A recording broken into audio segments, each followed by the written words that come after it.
Transition nima vazifani bajaradi? Xo'p, keling, birinchi navbatda nima vazifa bajarishni bilmasdan transition o'zi nimaligini gaplashib o'tsak. Transition bu ingliz tilidan olingan bo'lib, o'tish effekti degan ma'noni bildiradi. Transition bu PowerPoint taqdimotida bir slayddan ikkinchi slaydga o'tish orqali qanaqadir animatsion effekt qo'llanishi transition deb ataladi. Bu slaydlar o'zgarishini ko'zga yoqimli va ta'sirchan qilishga yordam beradi.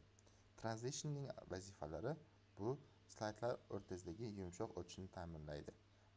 Prezentatsiyalarning jozibali va qiziqarli bo'lishini ta'minlaydi. Misol uchun, har xil effektlar bor bu yerda.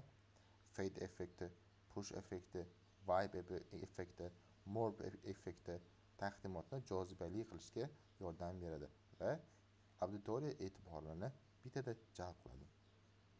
Uchinchi vazifasi bo'ladigan bo'lsa, auditoriyaning e'tiborini boshqarish, taqdimotning ritmini boshqarishni belgilaydi.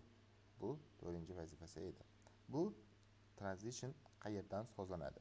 Transition menyusidan o'tish effektini tanlab, har bir slaydga alohida yoki barcha slaydlar uchun bir xil o'tishni qo'llashingiz mumkin.